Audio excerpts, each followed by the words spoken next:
Muy buenas tardes, respetables hermanos y hermanas. Nuevamente está con ustedes el hermano Alexander Castellanos desde la Iglesia de Cristo, República de El Salvador.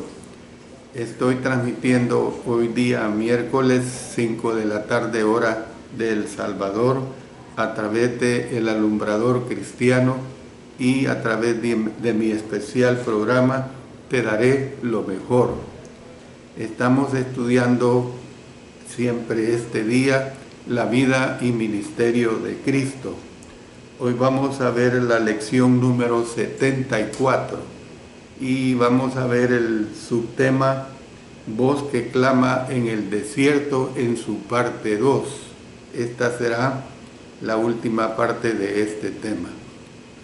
Gracias doy pues a Dios que me permite presentar palabra de Él y vamos a pedir la dirección de Él a través de la oración.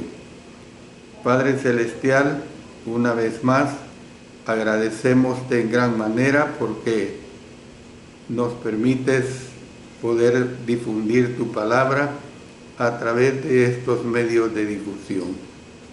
Gracias, Señor, por ello. Y como siempre, pidiendo que me bendigas a través del Espíritu Santo para que el mensaje que presente sea entendible. Que tú seas siempre muy glorificado. En el nombre de nuestro Señor Jesucristo. Amén. Amén. Bueno, como he dicho, pues he hablado en su primera parte sobre el tema de voz que clama en el desierto y hemos visto dos puntos importantes. Estos dos puntos es voz que clama, niégate a ti mismo en un desierto de halago de sí mismo. Y el segundo punto que hemos visto, voz que clama, enmiéndate en un desierto de satisfacción consigo mismo. Y ahora continuamos con la tercera declaración. Esta tercera declaración es voz que clama, cree en un desierto de duda. Un día cuando Juan predicaba junto al Jordán, Jesús vino a ser bautizado. Es probable que ya usted esté al tanto del relato de cómo Juan no quería bautizar a Cristo, de cómo o sea, Cristo, lo persuadió y de cómo después del bautismo de Jesús, Dios habló desde el cielo y el Espíritu Santo descendió como paloma. Esto está descrito en Mateo 3, versos 13 al 17. Entonces Jesús vino de Galilea a Juan al Jordán para ser bautizado por él. Mas Juan se le oponía diciendo, yo necesito ser bautizado por ti y tú vienes a mí. Pero Jesús le respondió, deja ahora porque así conviene que cumplamos toda justicia. Entonces le dejó. Y Jesús, después que fue bautizado, subió luego del agua. Y he aquí cielos le fueron abiertos y vio al Espíritu de Dios que descendía como paloma y venía sobre él. Y hubo una voz de los cielos que decía, este es mi Hijo amado, en quien tengo complacencia.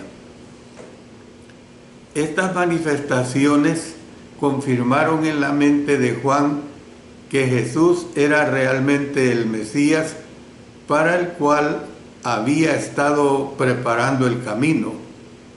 A partir de ese momento, el mensaje favorito de Juan fue, he aquí el Cordero de Dios. Mire, esto lo corrobora si leemos en Juan 1:29. Dice, el siguiente día vino Juan a Jesús que venía a él y dijo, he aquí el Cordero de Dios que quita el pecado del mundo. Y también en este mismo capítulo, más adelante, en los versículos 35 y 36, dice: el siguiente día otra vez estaba Juan y 2 de sus discípulos, y mirando a Jesús que andaba por allí, dijo: he aquí el Cordero de Dios. Juan no predicó que Jesús era simplemente un buen hombre y un gran maestro. Más bien lo proclamó como el sacrificio por nuestros pecados, el único por quien podíamos ser salvos. En un mundo pues de incredulidad y de escepticismo, todavía se necesita oírse pues la llamada fuerte y sonora de Juan. Jesús es el Hijo de Dios. Él es la única esperanza del hombre. Por lo tanto, lo que podemos decir es que prediquemos con la misma convicción que Juan tuvo. Pero entremos a otro aspecto que tenemos en cuanto a estas declaraciones que estoy dando acerca de Juan el Bautista. Dice: voz que clama, sé humilde en un desierto de orgullo. El bautismo de Jesús fue el momento cumbre del ministerio de Juan. En ese momento su obra ya estaba prácticamente hecha, y a partir de ese momento su ministerio disminuyó. Como precursor del Mesías que era, Juan tenía básicamente 3 responsabilidades a las cuales me refiero en este momento. La primera, despejar el camino para el Mesías. La segunda, preparar el camino para el Mesías. Y la tercera, y luego apartarse del camino del Mesías.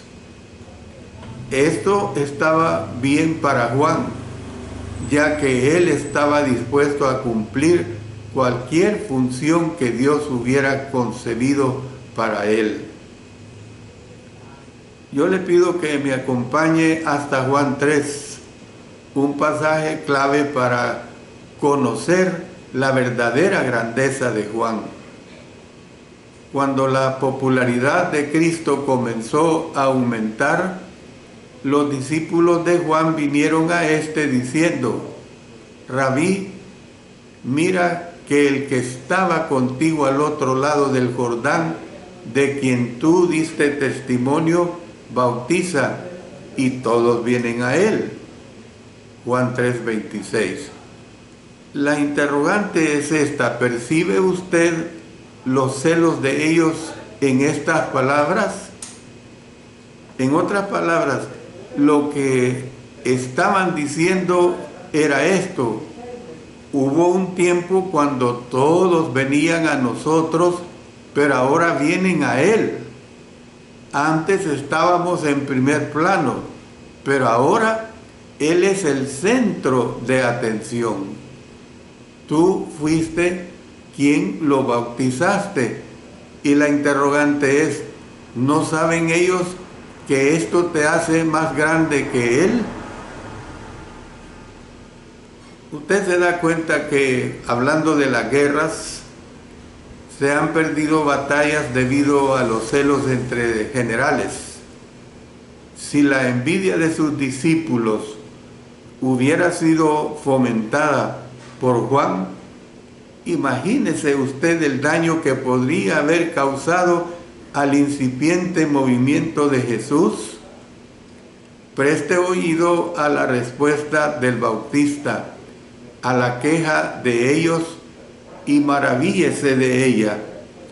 Primero dijo que el éxito de Cristo era la voluntad de Dios.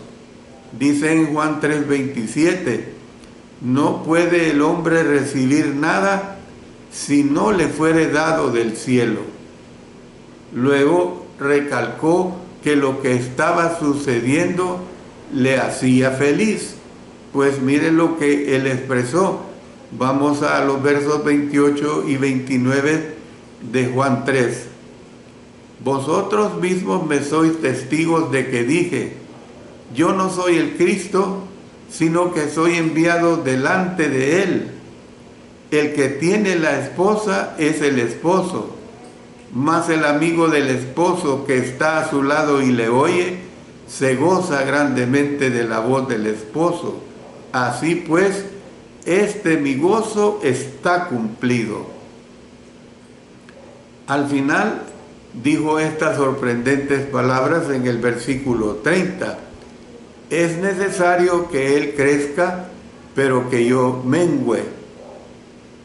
Yo le puedo decir que hace falta que un hombre sea muy generoso para decir palabras como estas y decirlas en serio, hermanos y hermanas. Usted sabe que, si usted a lo mejor lo ha notado, que la mayoría de los predicadores exitosos tienen problemas con el dilema de Juan, porque les encantan los elogios, les encanta que los reconozcan o no. Como regla general, sin embargo, a medida que los predicadores respetados envejecen, reciben cada vez menos invitaciones a predicar y el centro de atención se traslada a los predicadores más jóvenes. Qué difícil es para nosotros decir que eso es bueno, ellos deben crecer y nosotros debemos menguar, que Dios esté con ellos. Los predicadores no son los únicos que tienen problemas con su ego. ¿Qué tal si otros reciben la alabanza que nosotros creíamos merecer? ¿Qué tal si otros reciben mejores empleos o ascensos? ¿Podremos decir con sinceridad que nos alegramos por ellos? ¿Podemos decir con franqueza que ellos deben crecer, pero que nosotros debemos menguar? Para algunos de nosotros no hay más grande desafío que este. Recuerde lo que dice Santiago 4:6. Dios resiste a los soberbios y da gracia a los humildes. Que Dios pues nos ayude a ser más como Juan, quien clamó, sed humildes en un mundo de orgullo. Por eso puedo decir que a la luz de la humildad de Juan, es irónico que algunos hayan tratado de elevarlo a un estatus que él mismo no hubiera deseado tener. En tiempos pasados no era raro que los hombres hablaran del reino, esto es, la iglesia, diciendo que fue establecido en los tiempos de Juan. Sin embargo, Mateo habla de la muerte de Juan en el capítulo 14 y de la promesa del establecimiento del reino o la iglesia en el capítulo 16. Usted puede ver que aún en vida de Juan el reino no había sido establecido, sino que se habla posteriormente 2 capítulos adelante. En tiempos pasados, algunos usaban el término bautista como justificación para denominarse a sí mismo por ese término. O sea, el decir Juan el Bautista era porque su función vino, además de reprender, de redarguir de pecado, era que se bautizaran. Y eso es lo que nosotros tenemos que comprender. Pero pasemos a otro aspecto muy importante, y este aspecto realmente es bien fuerte, lo que a continuación voy a hablar. Voz que clama, sé valiente en un desierto de cobardía. Hay otros sucesos de la vida de Juan que podrían estudiarse, por ejemplo, el relato acerca de la duda momentánea que tuvo Juan cuando estaba encarcelado. No se incluye en este mensaje. Ese suceso es fascinante Y vamos a ver más adelante este tema en relación con esta situación que les estoy presentando. Por eso estoy diciendo que hay otros sucesos de la vida de Juan que podrían estudiarse, pero terminaremos con esta escena final de su vida. Hicimos ver anteriormente que sus predicaciones eran penetrantes y prácticas. También eran intensamente personales. No hay mejor ilustración de esto que las palabras con que censuró al rey Herodes. Mire lo que dice en el verso 19 de Lucas 3. Herodes el tetrarca, siendo reprendido por Juan a causa de Herodías, mujer de Felipe su hermano, y de todas las maldades que Herodes había hecho. Luego también en Mateo 14, 3 y 4. Herodes había prendido a Juan y le había encadenado y metido en la cárcel por causa de Herodías, mujer de Felipe su hermano, porque Juan le decía: no te es lícito tenerla. No sabemos cómo fue exactamente que se dio esta confrontación entre Juan y Herodes. ¿Vino Herodes a escuchar las predicaciones de Juan?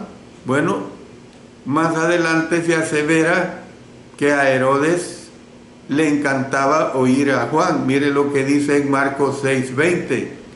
Porque Herodes temía a Juan, sabiendo que era un varón justo y santo, y le guardaba a salvo, y oyéndole se quedaba muy perplejo, pero le escuchaba de buena gana.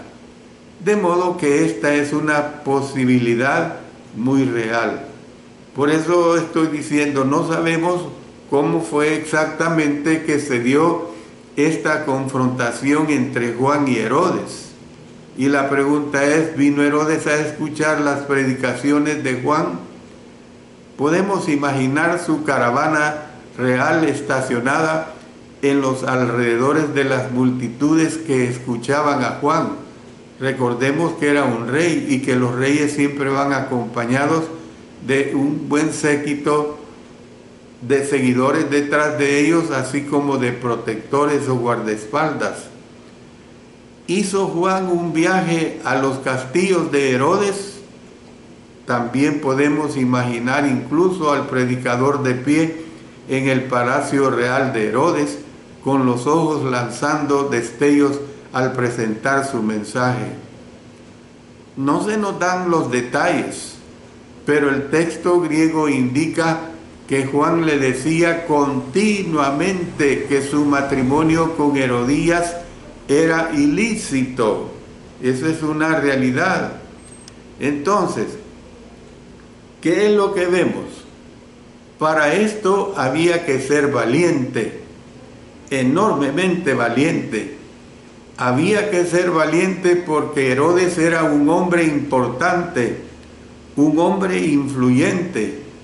Había que ser valiente porque Juan estaba haciendo una reprensión personal.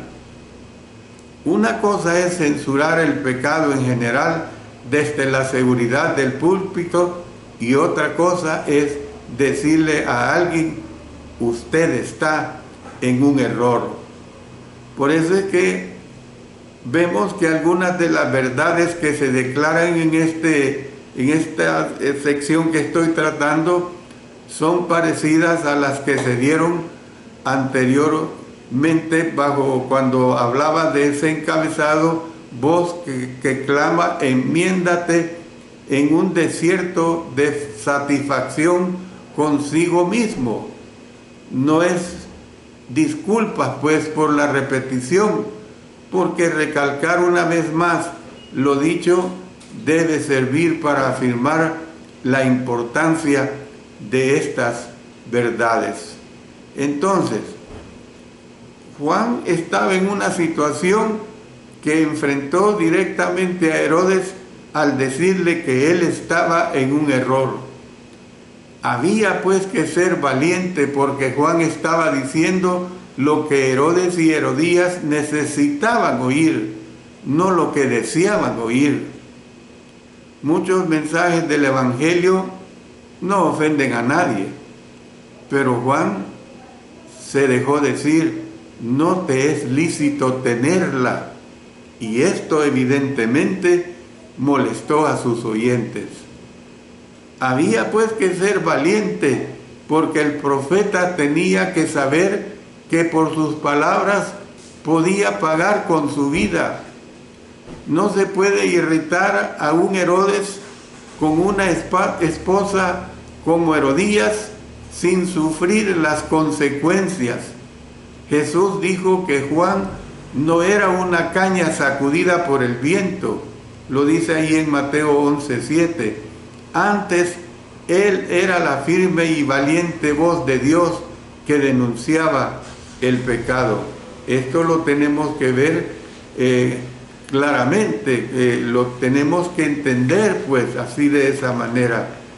A Herodes y Herodías se les ha llamado el Acab y la Jezabel del Nuevo Testamento, y con justa razón, pues por la maldad que había en ellos y que no estaban dispuestos a corregirla bajo ningún punto de vista.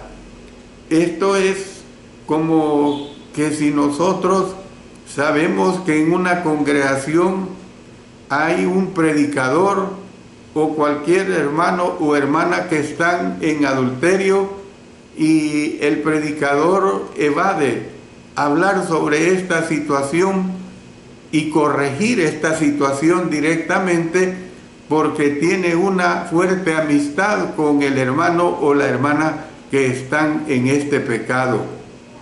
Es como cuando nosotros sabemos que en la congregación hay 1 o 2 o 3 hermanos que son borrachos, hermanos que realmente no han enmendado su situación y que siguen en el problema del alcoholismo, y no predicar en relación a esa situación por no dañarlos.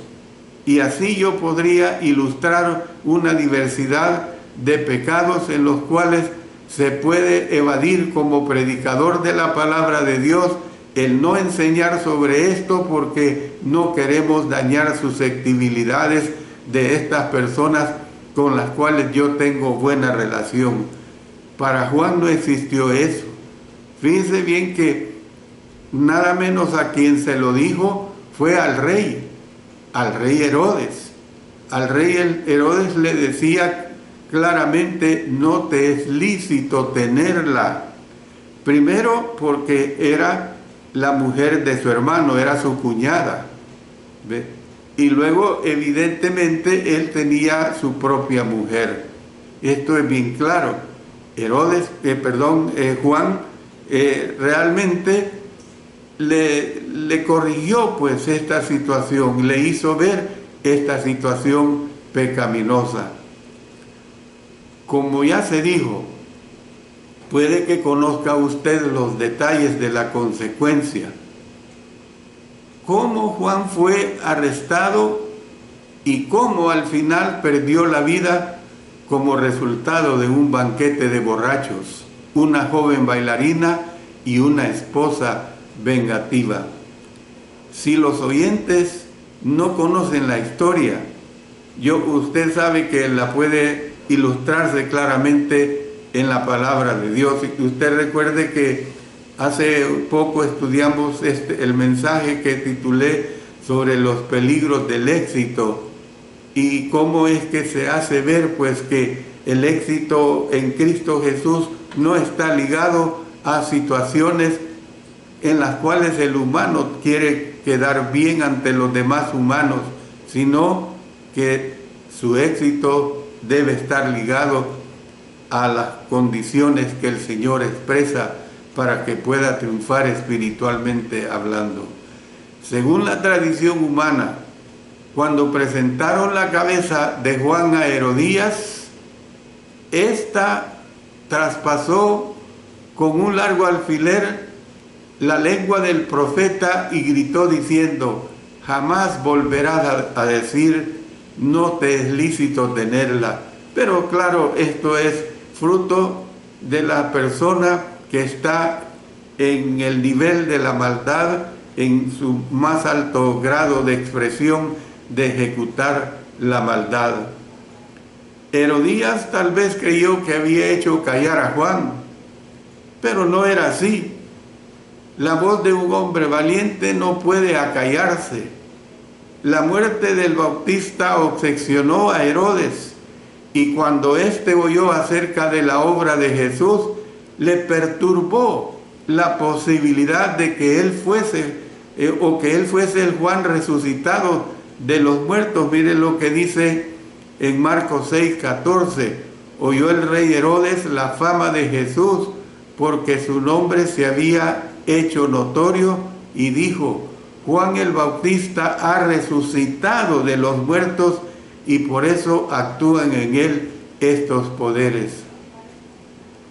Aun cuando Juan el Bautista había estado muerto por algún tiempo, su influencia había sido tan grande que Jesús usó la obra de él para dar respuesta a los que le interrogaron. Mire lo que dice en Mateo 21, versículos 23 al 27. Cuando vino al templo, los principales sacerdotes y los ancianos del pueblo se acercaron a él mientras enseñaba y le dijeron: ¿con qué autoridad haces estas cosas? ¿Y quién te dio esta autoridad? Respondiendo Jesús les dijo: yo también os haré una pregunta, y si me la contestáis, también yo os diré con qué autoridad hago estas cosas. El bautismo de Juan, ¿de dónde era? ¿Del cielo o de los hombres? Ellos entonces discutían entre sí, diciendo: si decimos del cielo, nos dirá: ¿por qué pues no le creísteis? Y si decimos de los hombres, tememos al pueblo, porque todos tienen a Juan por profeta. Y respondiendo a Jesús dijeron: no sabemos. Y él también les dijo: tampoco yo os digo con qué autoridad hago estas cosas. Pasemos también a Lucas 22 al 8. Y hablaron diciendo: dinos. Y estoy repitiendo esto porque es importante que se nos quede grabado. ¿Con qué autoridad haces estas cosas? ¿O quién es el que te ha dado esta autoridad? Respondiendo Jesús les dijo: os haré yo también una pregunta, respondedme. ¿El bautismo de Juan era del cielo o de los hombres?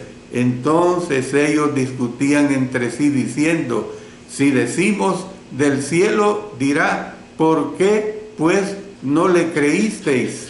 Y si decimos de los hombres, todo el pueblo nos apedreará, porque están persuadidos de que Juan era profeta. Y respondieron que no sabían de dónde fuese. Entonces Jesús les dijo: yo tampoco os diré con qué autoridad hago estas cosas. Yo digo, hermanos y hermanas, que Dios nos dé la valentía de Juan, la valentía para denunciar el pecado. Esa valentía para denunciar el pecado se encuentre, mejor dicho, el pecado en las altas esferas o en las más bajas. La valentía para acercarnos a la gente y hablarles personalmente acerca de su pecado. La valentía para hablar lo que la gente necesita oír, no necesariamente lo que desea oír. La valentía para luchar por el bien, cuáles sean las consecuencias. Jesús todavía nos desafía diciéndonos: sed fieles aun si tenéis que morir. Si sois fieles, os daré la corona de la vida. Apocalipsis 2:10. Esta es una de las versiones conocida como el nuevo siglo, la New Century. pero nuestra versión de Reina Valera: sé fiel hasta la muerte y yo te daré la corona de la vida. Por eso, amados hermanos y hermanas, nosotros tenemos que corregir el pecado dentro de nuestras congregaciones. Tenemos que enfrentar el pecado. No tenemos que desatenderlo, ni mucho menos ser tolerantes de este pecado. En conclusión, lo que puedo decir de todo esto que hemos venido estudiando en estas dos partes: Juan fue voz que clama en el desierto. ¿Por qué digo voz que clama en el desierto? Voz que clama: niégate a ti mismo en un desierto de halago de sí mismo. Voz que clama: enmiéndate en un desierto de satisfacción consigo mismo. Voz que clama: cree en un desierto de duda. Voz que clama: sé humilde en un desierto de orgullo. Y por último, voz que clama: sé valiente en un desierto de cobardía. ¿Cómo pudo Juan ser tal voz?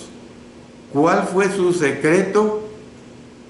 Bueno, él estaba consagrado al Señor, y al hacer la voluntad de Él, por lo tanto, se atrevió a ser diferente. Estuvo dispuesto a hablar allí donde a otras voces se les hizo callar. Que Dios nos dé hoy más hombres y mujeres como Juan. Que Dios nos ayude a cada uno de nosotros a ser más como Juan. Yo le digo a usted: predique palabra de Dios y enseñe el mensaje de salvación. No importa la condición en que las personas se encuentren. Si usted está evangelizando, subraye que la respuesta de fe y obediencia que manda el Nuevo Testamento. Mire lo que dice Marcos 16, 15 y 16. Y les dijo: id por todo el mundo y predicad el evangelio a toda criatura. El que creyere y fuere bautizado será salvo, mas el que no creyere será condenado. Hechos 2:38 dice: Pedro les dijo: arrepentíos y bautícese cada uno de vosotros en el nombre de Jesucristo para perdón de los pecados, y recibiréis el don del Espíritu Santo. Esto, hermanos y hermanas, es una respuesta que dice el Señor.